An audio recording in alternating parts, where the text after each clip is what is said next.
I just wanted to make a magazine where everyone's story could be heard.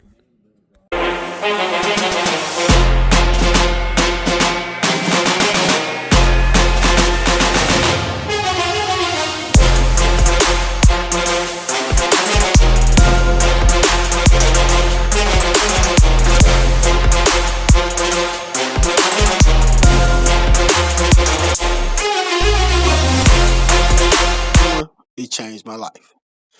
I started doing Good for wildlife. you. Yes, ma'am. I started doing wildlife photography for the last 8 years. I've traveled this country. I've listened to people's stories. I've helped homeless. I've helped drug addicts. I've done all this stuff. So now I'm back in New York, and I was writing for a newspaper, and I wrote for a couple magazines. But everybody had a subject. You know, you had to be black to be in this one, or you had to be from this area to be in that one, or it had to be this subject. Well, I know that I heard so many stories that you couldn't put them in a category if you wanted the stories to Right. get out. So I started Legendary Magazine, and I just want the stories to get out. One, because I see the media and I see the dynamic that they're putting out there. But I'm a black wildlife photographer, and we're going to use black as a color because that's what society has labeled me as. But I'm a black wildlife photographer. There aren't many of us, and I go in the deep woods with people that society say don't like me.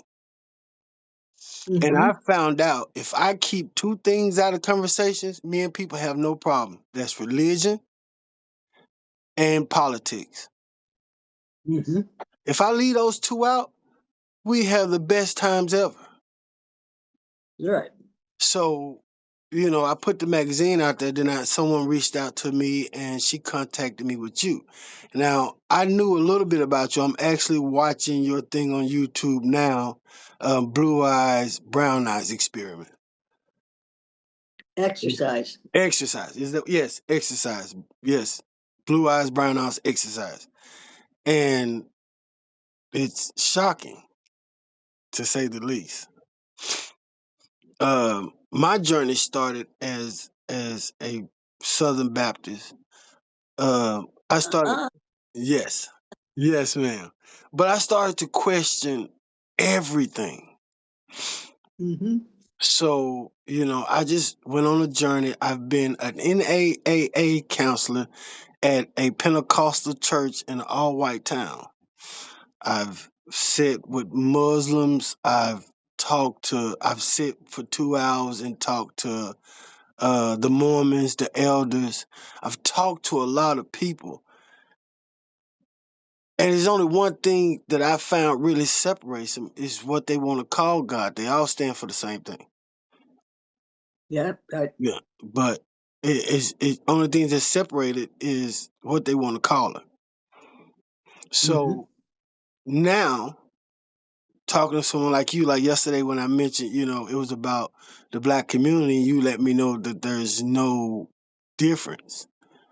Well, It's no, no, no, no, no, no. That's not. There okay, is a difference, but there is no black person, and there is no white person. There is no brown, yellow person. There is no red okay, person. We all come in shades. It's okay. time to get over white because those two were invented for us by who Torquemada was. No, ma'am. Look, Okay, Torquemada was a vicar of the Catholic Church in Spain, and he decided that he was going to turn all Christians into Catholics, and he was going to kill anybody who wasn't Christian. He had killed over 2,000 people in the most hideous ways that you could ever imagine. And finally, somebody came to him and said, Torquemada, a lot of the people you killed were Christians. You need to stop. You need to realize that you can't tell what a person's religion is by looking at them. So at that point, he decided that he had to find a way to decide who de- who deserved to live and who deserved to die. And he set upon skin color. Call me later, I'm busy.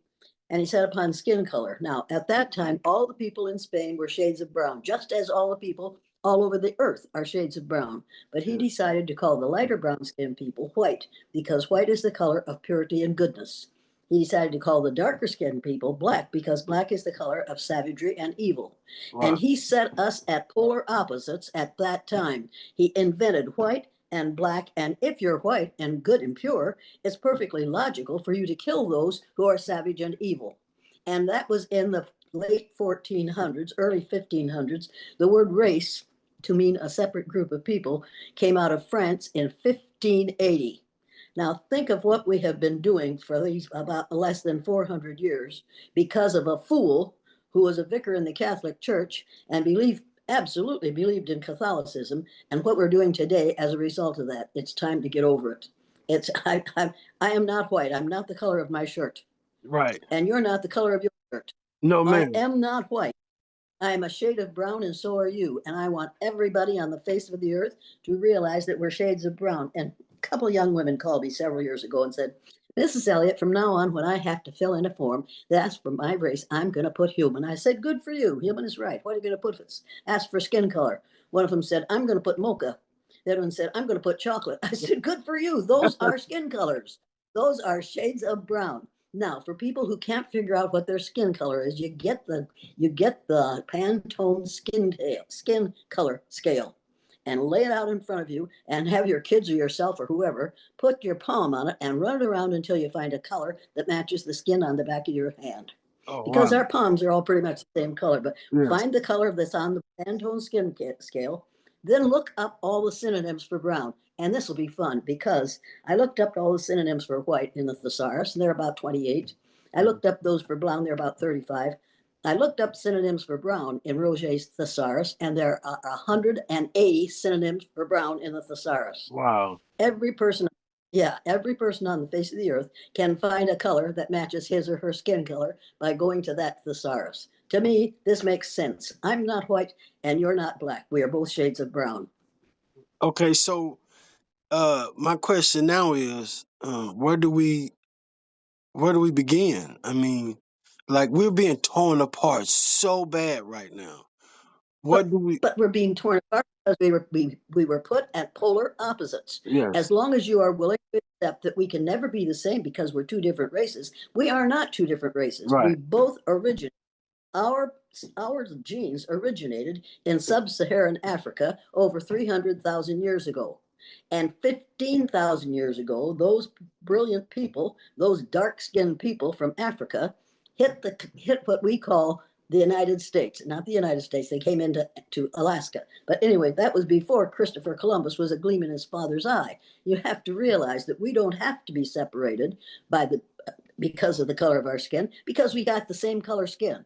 Right. In lighter and darker shades. So if we could convince everybody that we're all members of the same race, we're all Homo sapiens, Yes. except for our present president, who is obviously quite a bit Neanderthal, but he could learn if he wanted to. There's He's hope got for orange everybody. hair. There's hope for everybody. He's got hair. He is inclined to abdominal fat, and his memory is bad. These are Neanderthal characteristics. That's just what Wow. he is. But there are enough of us who are Homo sapiens that we could lead him into a proper future if we decided to do it. But first, we have to give up the lies of the past. We Okay. have to give up the idea that you and I are different races. We aren't. You and I are 30th to 50th cousins. Now, you may not want me for your cousin, but you don't have a choice. I think you'd be I a nice want you for my. cousin. What? I would think you would be a nice cousin. I love to hang out with you at the family reunion. Yeah, but we never use the word hang when you're talking to me. Oh yes. Oh my God. I would love to to to sit down and conversate. Oh my God, I can't believe you said that. I get it. Yes. We're hanging out with you, we'd both be hanging. Listen, and that's another thing. We don't understand the words that we use. That No, words, somebody has said this, and this you have to hear it. I know you know this. Words are the most powerful weapon devised by humankind. We yes. use words to kill people all day, every day. Mm-hmm. This is how we destroy human beings, by using words. And I'm sorry, but that's what religion uses. It Yes. uses words, but we pick and choose our words very carefully.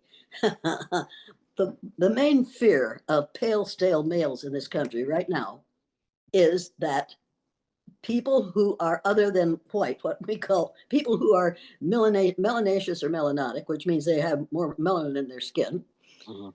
When we say the golden rule, do unto others as you would have others do unto you, people of different shades of brown, what if they think that the way we light colored people treat people who are just different shades of brown is the way we want to be treated? And see, that is the major fear of pale, stale males in this country right now. What if you think that the way we have treated you is the way we want to be treated? Right. That means, yeah, that means that we will hang out together. Oh, Yeah, words are the most powerful weapon devised by humankind. We use them to kill people all day, every yeah. day. Yes, we do. And that's something I've been trying to work on because I had one of those mouths. It shoots out stuff, and before I can realize it said it, it's been out 2 minutes. So that's something I'm really working on. So back to the subject, where do we start with first off teaching our kids, our grandkids, I am Well, in first what we have, wait. okay, First, before we can teach our grandchildren, okay, first we have to educate the educators. And I okay, don't say teach the teachers because I'm not a teacher, I'm an educator. yeah, Teachers teach their dogs tricks. Educators lead people out of ignorance. So, wow, first, we have to lead the educators out of the ignorance of believing what they have been taught all their lives. We have to educate them to the fact that there's only one race of human beings on the face of the earth. We're all members of that race, and we have to teach them the 3 R's of rights, respect, and responsibility. Every human being on this earth has rights. Those rights are to be respected. And if you don't respect their rights, you should be held responsible for having not respected their rights. Those 3 R's, as far as I'm concerned, are more important than reading, writing, and arithmetic. Because only one of those three begins with R. Reading begins with R, writing begins with W, and arithmetic begins with A. right, So it's time to give up that 3R business. right. So okay, we educate the educators, but that's what the system is trying to stop right now. Um, Absolutely. yeah, with the taking these books out of schools and changing the narrative. Um, so what do we take our kids out of the schools? Where do we? No, The no. system. We take the teachers out of the schools and put in educators. We take the teachers out and we educate them, and then we turn them back into the schools as educators. And we say, these are the things you will not do with these students. You will not use the terms black and white on your students. They are not, they're a lie. They're based on a lie, not a myth, a lie. That's based on a lie. If you see your child, you have a right to see those children as different shades of brown, but not as black and white, because they are not black and white. And when a little boy comes in the classroom and I'm standing there and some teacher says, "Oh, here's another little black boy," I say, "And you should lose your job today Wow. because you just put the kid in a separate place where he does not belong. And you have just told everyone who is one of his educators that there are certain ways you can teach him, Yeah. certain ways you can treat him, that you do not treat all the other students exactly that way. Because you had just given him a label that means not a good idea."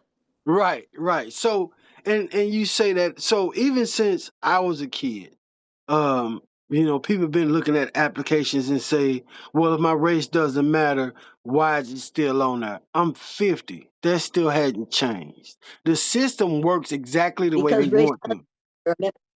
because race does matter. You're a member of the human race, and so was Mhm. Jesus Christ. Now, if it's Yes. good enough for Jesus, it's good enough for you. Right. Right. So Jesus me, had, in the Bible, Jesus had kinky, woolly hair and feet of bronze. Think yeah. about that. And Yes. then think about the picture you see of Jesus, of him kneeling and looking at the sky. Heaven isn't up there. If you want, when you die, you just go into another dimension right Yes. here on this earth. Yes. And I have a picture of someone who supposedly died several years ago, and she is in the church next door to my house. And I have a picture of her because I took a picture of her when when we were having a dinner one day, a meeting, and she walked between my third cousin and me, and we have a picture of that. So anybody who tells me that it's just amazing. The whole Yes. thing is amazing. If you open your mind to what is really true, it opens up a whole lot of ideas that you would never have thought of. Yes, yes, and that's what and that's what photography brought me. I got outside of my comfort zone. I started going Right. places and I started going places and doing things that they say black people aren't don't do, you know. And I found out that why don't we? I can do anything anybody else can do. What's the Oh difference? no, I did something you could never do. Oh, you can get birth. Yeah. Yeah. Yeah. Okay. So I can do anything So any you other male can do. you Yeah. have to be careful of that Yeah. See, I because you told have you. to also, yeah, you have to remember that males wrote the books of the Bible except for one, because women weren't considered Mm, smart enough to listen to. So all the books of the Bible were written by males. So they are all very male centered. yes. We need to take another look at that. What if they had been written by women? Might there have been might some of that stuff have been greatly different? Yes, I think ma'am. it would have.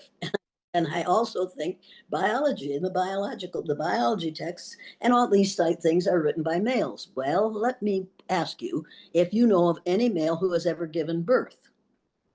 No. No, and the reason you don't is because they aren't. However, the Bible biologists say that men started this whole thing. I don't know of a man who's ever gotten pregnant, but No. I know that you can put two female mammal cells together in a petri dish, break down the cell wall in those two eggs, and unite those two eggs and come up with another female mammal. They've done it in the laboratory time after time after time. So the first man on Earth, the first human on Earth, was undoubtedly female, Yes. and they undoubtedly reproduced asexually because we can if we choose to. However, I was married to a man. Oh, That I like story men. sounds like. We had 4 children in 5 years. He never had a labor pain, but I had lots of them. However, I absolutely admire and adore males, but I will outlive you, Mm, and that makes me angry that have already outlived my husband by 13 years. wow. We call we call women the weaker sex, and if you think we really are, go No. to the nearest rest and count the number of little old ladies in that rest home, and then count the number of little old men. And you're going to find out that the women will outnumber the men, sometimes 10 to 1, because when men don't live long. And I resent that. I want men to Mm. be treated as fairly as women are so that they live longer. Now, for you to say you want men to be treated as fairly as women, I understand why a lot of people call you controversial. The norm, the norm is women need to be treated just as good as men. So, No, no. We need to value our males and treat them as carefully and with as much tenderness and as much care as we do our females, because they are the weaker sex and we need to keep them alive. wow, wow, that's crazy because my And, wife, and here's something you need to remember. Wow, upside down spells mom. mom, yes, yes, and Okay? I always use that term. If men are so dominant, why is it called Mother Earth? Why is the moon uh feminine? I always, and my wife would tell you, I tell people I'm just security. She runs this thing. Like, She's going to if you want to reproduce yourself, you're going to have her help. yes. Yeah, and if she wants to reproduce you, she's going to have your help. Mm, However, if she wants to reproduce someone else, she might not need your help at all, and she might not need a man at all. wow. Oh, wow. So, Oh, Jane Jane Elliott, how did we get her? Where did I mean did where did this start? I know you were a educator. Where did this mindset come from? Were you raised like this to think this way, or is it something that happened that pushed you into this line? You just woke up and understood life. What set you on this path? I had a father who was a Baptist, and a mother, concerned and determined Baptist, and a mother who was a casual Catholic. And when those two people got married, when she was 15 and he was 18, because she had been impregnated by her brother, but her mother told her to go after Lloyd Jennison because his father has money. So she got Lloyd Jennison. And so my parents got married and stayed married for as long as my father stayed alive. My father said, "You don't judge a book by its cover or a man by the color of his skin." Wow. My father said, "You know the difference between right and wrong. Now do the right thing, God damn it." And that's what he expected you to do. Yes. And but yeah, I know what you're thinking. He swore. And I looked at him when he said that, and I knew he swore. And he could see the look in my eye, and I could see the look in his. And I knew if I said, "Dad, you swore," at that moment, I was going to get the stick. Right. So I smiled and said, "Okay, Dad." And when he said, "You do it, you do it." He would talk to the Fullbrush man or the Watkins man or a minister would come out to the house and try to sell my mother on something. And she'd listen and listen. And when the man was gone, my mother would say, "Well, Lloyd, what did you think?" And Lloyd would say, "Well," my dad would say, "Well, he's a likable bastard." And that said it all. Is that priceless? My Yeah. dad could spot you immediately. And Yeah. then he'd go out of the house and go back to work because he knew what he had to do. And he arranged so that the man who gave her that lesson, that ministerial nonsense, wasn't going to succeed with his kids, with my Right. father's kids. So he put him in his proper place, and then he went back out and continued to work to support the family. Right. My father was the most moral man I have ever known in my life. Absolutely moral. Wow. No. Sounds amazing. Sounds amazing. And you took that. And this had to be a journey. I'm sure, the pushback. Uh, you've been banned from some places I've seen. I've been banned. Trump and Trump and company and evangelical Christians have gotten me banned from all colleges and universities all over Yeah, the I United saw States. that. However, yeah, you need to realize that the day Martin Luther King Jr. was killed, I was teaching third grade in Riceville, Iowa. Our lesson plan for the next day was to learn the Sioux Indian prayer that says, "Oh, Great Spirit, keep me from ever judging a man until I walked a mile in his moccasins." I was taking the previous year's teepee home. I was going to wash it, dry it, iron it, take it back, and the kids were going to put it up the next day, and they're going to learn about teepees. I walked into my door and my kitchen door, and the telephone was ringing. I answered the telephone. It's my sister. She said, "Is your television on?" I said, "No." She said, "You better turn it on." I said, "Why?" "Because they just shot him." I said, "Who'd we shoot this time?" Because we were in a shooting mood at that time. Yeah. And she said, "Martin Luther King Jr." And And when I remember that, it makes me sick to my stomach because Martin Luther King Jr. had been one of our heroes of the month in February. Mm. And here he is dead in April because of some fool who thinks, with the government's help, who thinks we have to put a stop to this man who is saying, "You don't have to be white to be right." Mm-hmm. I was just furious. I couldn't believe this. I washed the teepee, I dried it, I got the kids' supper, I put them to bed. I had the thing laid down on the living room floor. I was watching Walter Cronkite as he interviewed three leaders of the black community. And he said to those three men, "When our leader was killed, his widow held us together. Who's going to keep your people in line?" And I thought that is the most insensitive thing I have ever heard. But I was wrong because I changed the channel. And there is another person whose name I have forgotten saying to two males that we consider black males at that time, "Don't you Negroes think you should feel sympathy for us white people because we can't feel the sorrow and the anger at this killing that you Negroes can?" Well, I was furious. I rolled up the teepee, I put it in the closet, I slammed the door on it. I went and got my husband's supper because he worked nights at the Oliver plant at that time. He came in and I was crying and he put his arms around me. He said, "They killed him, didn't they?" I said, "Yes, they did." He said, "What are you going to do?" I said, "Tomorrow I'm going to let my students, some of my students find out how it feels to be something other than white in this society." He said, "Jane, what are you going to do?" I said, I'm going to do what Hitler did. I'm going to separate my students by the color of their eyes." And it was like, this is what I'm going to do. I was born in 1933. That was the year that Hitler and Franklin Roosevelt came to power in their respective countries. So for the first 12 years of my life, I heard my father ranting and raving about what Hitler was doing in Germany and all over the world if he could get away with it. That was in 1933 till 1945. Now here I am, 91. And for the last 10, 12 years, I have been listening to a man who is a Hitlerite telling us what he's going to do when he gets to run the United States of America. And he is saying he wants his soldiers to act like Hitler's did. This man was born after Hitler died. He has no idea what it was like to live under Hitler's rule. He does not know what he's talking about. All he knows is what he read in the book, A New World Order, which contains the writing of Adolf Hitler, and which this man has in a locked drawer in his bedside table in his house. And that is his reference for how to run a country. Wow. I'm angry. Yes. 91 and a hatter, because here we are going through what I watched happen from 1933 till 1945.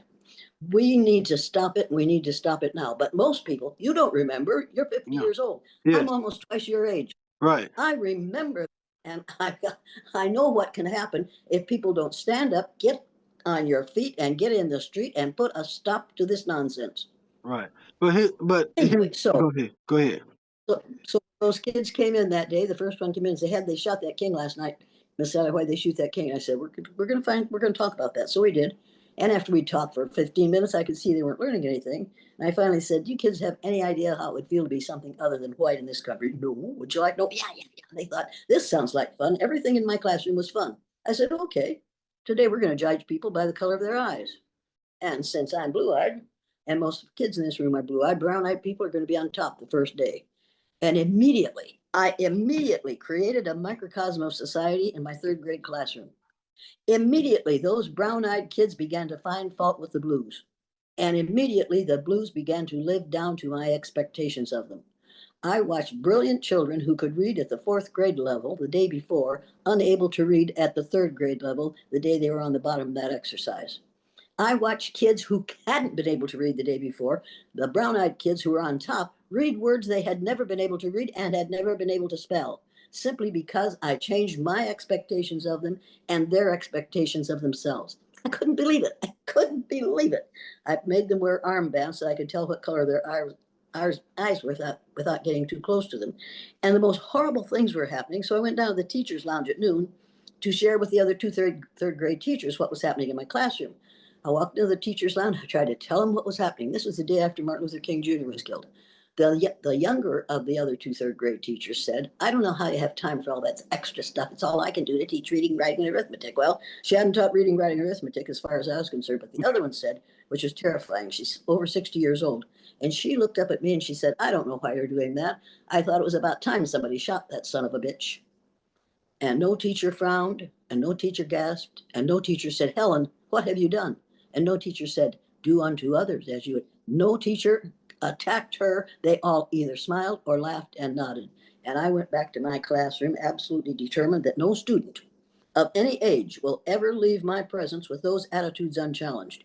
You have to prove to me that that attitude is based on fact, and you can't do it because it isn't true. So I went back to the classroom. We finished the day with the brown-eyed people on the top and the blue-eyed people on the bottom. And that weekend, I began already that weekend to get the fallout from having taught my students that racism is wrong, because we had plans for the weekend with relatives, with friends, and they called and said, their son is sick, they couldn't go. Wow. So we were supposed to go to the lake for a picnic. So we went out, took the kids, my husband and I took the kids, went out to the lake. And as we walked toward the lake, there those people were sitting with their friends at their picnic, to which we had been invited before I did the exercise. Wow. So it began. It was that quick. It was within 24 to 36 hours, people found out that there's an N-word lover in town, and she's teaching third grade. You got to watch out for her. And that is what I have been in that community ever since. And wow. Hey, when people say N-word lover, I say, thank you very much. Better a lover than a hater any day. Wow. That's amazing. So, yeah, it's been interesting. It has been very interesting. And the kids, the third group that I put through that exercise called me last August, not this year, but a year ago, and 11 of them asked me if I would come back to Riceville for the day and so that they could meet with me. So I went back to Riceville and we went into the classroom in the Riceville Community School and they talked to me about what they now, and they're over 60 years old. Right. And they walked in, I said, where are the kids? And I said, we're it. And I said, yes, you are. You're over 60 years old. Here they are. And they walk in and they're telling me about what they've done since then and how it's affected their lives. And finally, one of them who had become a principal, elementary and junior high school principal, sat there and looked up and said, Miss Elliott, you told us the truth. You taught us the truth. That's what you did. You taught us the truth. And I thought, thank you very much. That's worth all the rest of this nonsense. Mm-hmm. Mm-hmm. And that was going to be my next question, which I already know the answer, but for people who still oblivious, what kept you going when there was so much resistance? Your friends your so-called friends turning their backs on you, people labeling you. A lot of people give up. A lot of people give up, and I already know the answer because I've been through it. What Yep. what gives you that I got to keep doing this? The first time I did that, I told my dad about it. They lived in the hotel that my husband and I owned in Riceville. And I told my dad what was happening. And he looked at me and he said, are you sure you're right? I said, yes, I am. He said, then by God, go ahead. Let him complain. Go ahead. If you're right, go ahead. But be sure you're right. I said, Dad, I'm sure I'm right. I'm absolutely sure I'm right. So he absolutely supported me in every way he could as long as he was alive. When I'd come home from doing a speech someplace, he'd say, I'd stop at the hotel because I'd have to fly into Rochester, Minnesota. I'd stop at the hotel and he'd say, now tell me what happened this week. And I'd tell him. And my mother would say, I think we've heard enough of this. And my dad would say, Margaret, go on in the other room. I want to hear what she has to say. I'm learning something here. So Margaret would go on in the other room and my dad and I would discuss what I had learned and what he learned from what I learned. Wow. It was absolutely the best thing that could have happened to me and the best thing that could have happened to my dad because what I did and the things I told him supported his belief in moral behavior and in ethics and in doing what is right. He said, my God, you're doing the right thing. Keep on doing it. Keep on doing it. And when the teachers would speak to me, he'd say, put your head up, your shoulders back, and smile a lot, and they'll wonder what the hell you've been up to. And I did, and they did.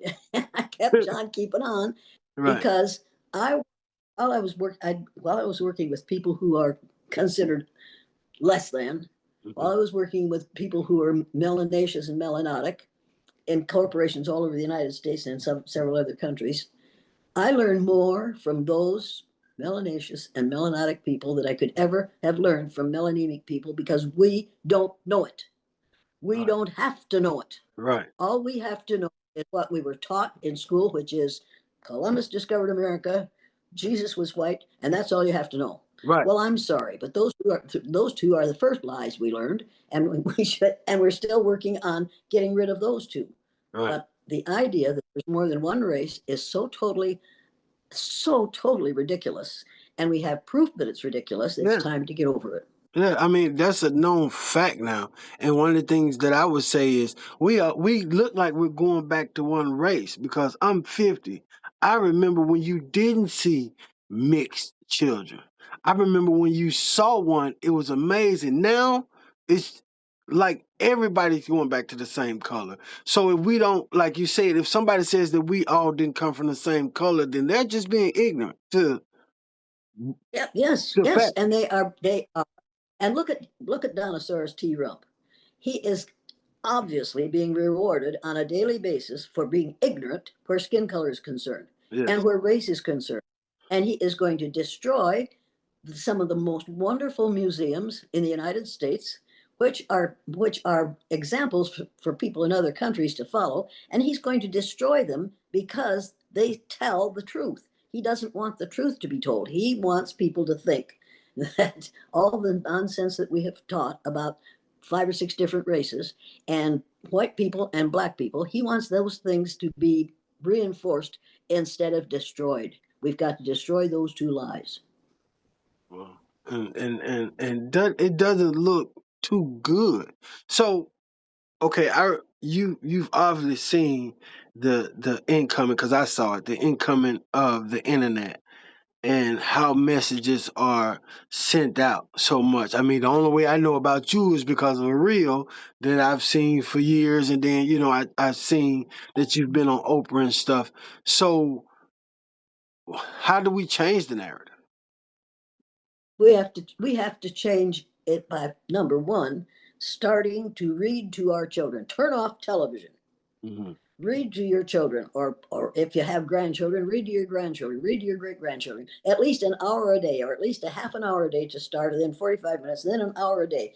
Teach them the love of the printed word. Teach them to love books. Surround them with books.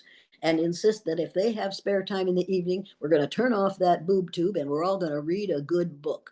Get those kids in the habit of reading. I had one one of the secretary's assistants in Riceville School one day came to me and said, these kids, you're telling these kids not to watch television after school. You're third graders. I'm glad my son isn't in your class, because being with his parents after school and watching television is a family thing. I said, wait a minute, Susan. If your kid and you are watching television in the evening when he could be reading a book, you aren't together. You're inside that boob tube. He isn't with you. He's inside that tube and he isn't learning things he should be learning. I'm going to continue to encourage my third graders to read for an hour after school every night instead of watching television. Well, that was when I was teaching third grade. Then I moved up to junior high.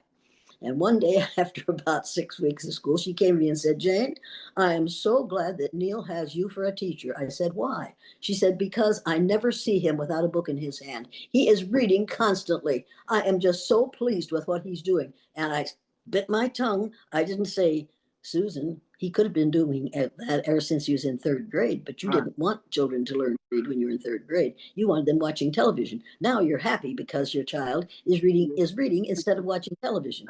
He could have been doing that for 4 years. Right. I didn't say it. I said, thank you very much. I'm glad he's happy. But I Mhm. laughed all the way back to my room, because if you wait long enough, it'll happen. Mm. Speechless. Speechless. Speechless. Yeah. Yeah. Education, the word educate comes from the educator, comes from the root duck deuce, which means lead.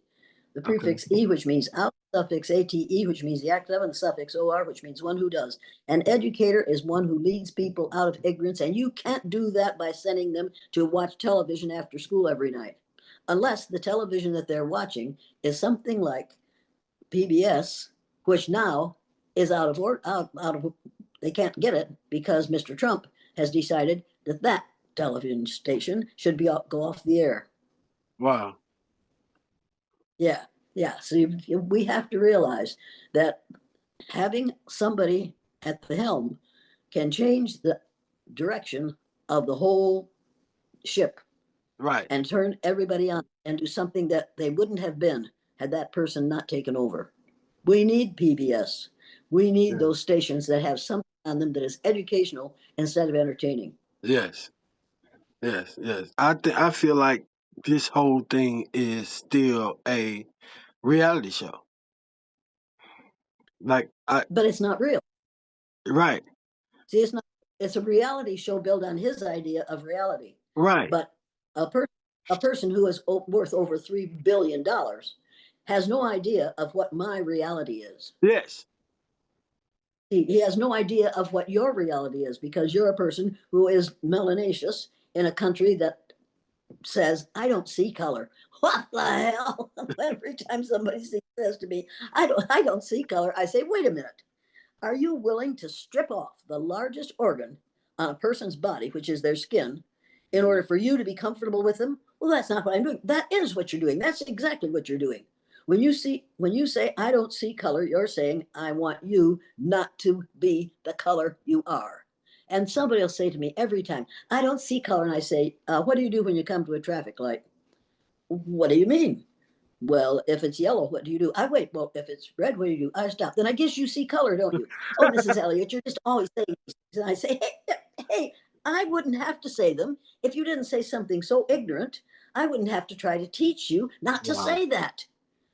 Do not say to me, when nobody ever says to me, when I see you, I don't see you white.